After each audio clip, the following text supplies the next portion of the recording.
Hey, good people, welcome back to my vlog. Here, I'm just taking you through the journey that I'm going through in the DJ world and the DJ industry, what I get up to during the weeks. Let's get into it.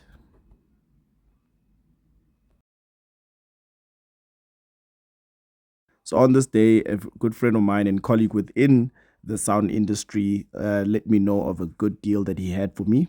They were selling off some lighting and a case, and I couldn't resist this deal. So this is just me going to collect it. Yeah. So this, I think, the takeaway from this is that you don't need to necessarily buy everything brand new. You can get some very good secondhand. For example, this one that I got here. So the case is practically pretty new, and the lighting as well. All the lights are working very nice. So I mean, look into the secondhand market as well. Secondhand market has some good things. Just look out for scams. There are a lot of scammers out there. So just be aware of that as well. But however, and it's most especially, do not buy anything that you've never actually laid your eyes on or anything like that. Just buying it at a whim. Nope, don't do that. And the saying is, if it seems too good to be true, it often is. For me here, I could trust that this was a good deal because of the source that it came from. This person is someone that I trust, that is in the music industry, actually has a sound company that is a lot bigger than mine. So he is, I think it's a good referral that he actually did on his side. And I don't believe that he would refer me to someone that's going to scam you or anything like that. But again, be careful. Sometimes if it's too good to be true, it often is. Show my feet. We are setting up here in, what's this area? Observatory, Johannesburg. At a place, don't know if I should say the name, but yeah, just a nice venue. So it's a 50th birthday today. Venue. It's actually quite big. So it's a lodge in Observatory. Pool is clean for winter. But yeah, check it out. Very, very, very nice. It's gonna be chilly out here though. I think I've got some gas heaters getting set up now. So okay, let's go show you where we are setting up and then do a quick recording of the setup. Okay, so this is where we are, and we are right there in the corner here. So just two tops and a base. I'm gonna try and tuck the cabling as best as possible so nothing is visible, or minimal is visible. Only from outside, of course. But yeah, this is what it looks like. Our waist, actually, check the outside. The venue is quite big. So this is the name of the venue. Yeah, so that's backwards. But yeah, check this. Very, very big venue. It goes on that other end there. There's a bar over here. I think these are the restrooms. But yeah.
done. Cable's nice and tucked. Okay, this is going out to the top over there. But very minimal cables that you can see. Well, here at the back a little bit more, but nicely tucked. Yeah, it's like in the summer shop. How about the lawsuit? Yeah. Show me guys. I have very no child, especially choppers. Yeah. Come on, like here. Simnandi. Nice heating outside. That's okay. Everything done and complete. The client was happy with the setup. And here we're just waiting now for everyone to arrive. By our Heavenly Father, looking at you now, all I can say, well done. Yes. Cheers, my darling. Due to copyrights, unfortunately, I can't play the music. However, if you know your music and you're looking at the dance, you know exactly what's going on. La Kibustimela, Buhumasigela, Bu via Orlando, and so forth. But I'm going to give you a taste right quick.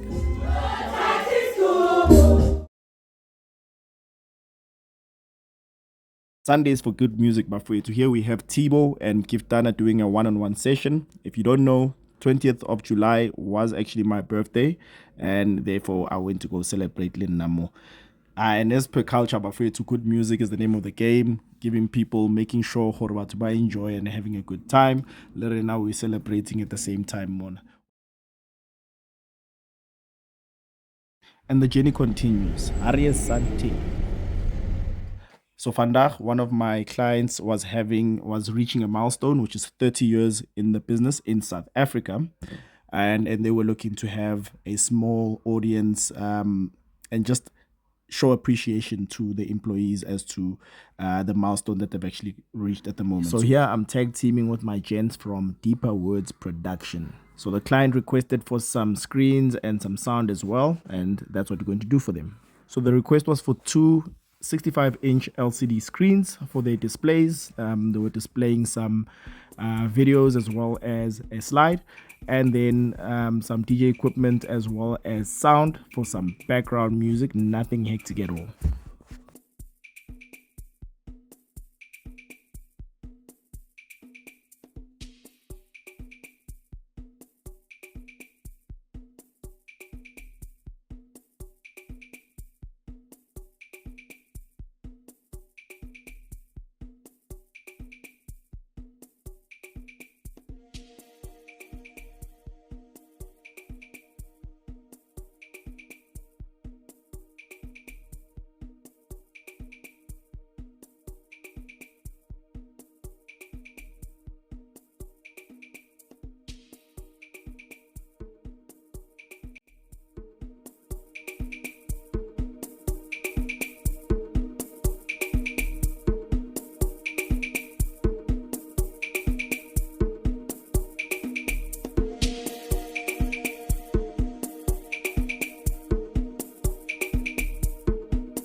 I also want to say that we're not just an American institution in South Africa, and for this continent.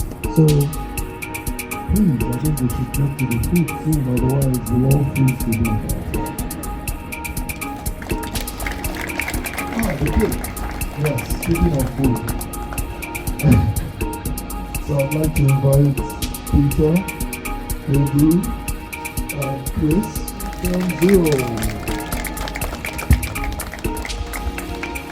And that was my week in a nutshell. However, what was my vlog without a DJ tip? So here's another tip. Catch you on the next episode. Sweet.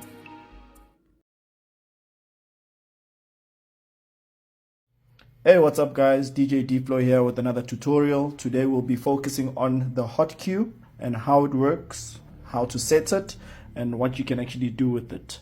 Let's get into it. So before we can get into and understand how a hot cue works, we need to understand what a hot cue is in the first place. So just like the name suggests, it's got cue in it. When you cue a song, you're basically getting it ready at a certain portion in the song, so which normally would be at the beginning of the song. But with the hot cue, you can preset certain areas where you would like the song to start at a press of a button, basically. So that's what it is. It's you setting points in a song where you can jump to at the press of a button. So in this particular point, on these particular CD players, your hot cue would be under perform, and you would see hot cue right there. So it's A, B, C, and then record. So normally on your CDJ 900, CDJ 900 Nexus, or rather your CDJ 900 Nexus, your CDJ 2000 and 2000 Nexus and 3000s, you find it as a physical button on the actual CD player. Normally either on the side here, you'll find these buttons just lined up coming down, or on the CDJ 3000, it's running across the front here. So now how do we use a hot cue? How do we set a hot cue rather? This is how you set a hot cue. You've got the song that you've selected. This song has already been cued at the beginning. As you can see, I'm pressing here. Go to perform. If it was one of the CDJs that has it on the side here, you just go there and then you just select it from there. So from here, I can select 3 hot cues. As you can see, it gives me 3 options, A, B, and C. And then I've got record. What you first do is record, and I'll start the song. As soon as I click on here, it's going to start the song. So just pretend that this is your preparation in your headsets. It's nothing that the crowd is going to hear, obviously, at this point. You're still preparing this. That's one hot cue set. As you can see on the actual CD player, A. I'm going to set a different hot cue now. I'm just going to move it forward while you're listening here.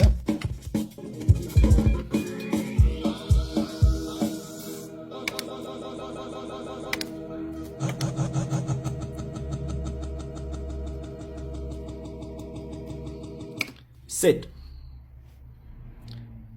Now it's set. I'm not going to set C. You get the idea. So all I do is untick or unclick record, and you can see A and B, and down there A and B.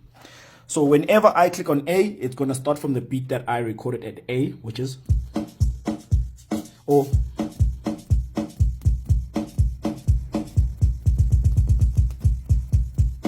that's what I wanted to do. If I wanted to play around maybe with a beat within a song, maybe I'm trying to add some type of flavor to a song and I want to do that. Or you could have maybe even recorded a clap and that's what you wanted to add. Just, you understand? Just something like that. So, and then there's the other portion that I recorded. So as an example, you can see my cue.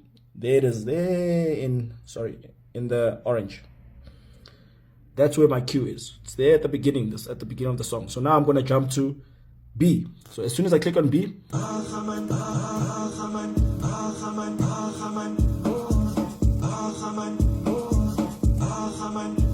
you get the idea. So that's what you can do with the hot cue. So I'm just going to show you, just going to try to do something with the song that's playing, and then I'm on a hot cue on the other deck on the other side, and then play something over it like that. Okay, I've got my 2 songs ready on player deck 2 here and my deck 1. So on deck 1, I've got a reprise, and on deck 2, there's a song that I'm going to play, and I'm going to play the hot cue from deck number 1 here over the song that is on deck number 2. So just as a stance that you can use. Yeah, let's go. So I'm gonna start off with the cue on this side. It's already hot cued here already.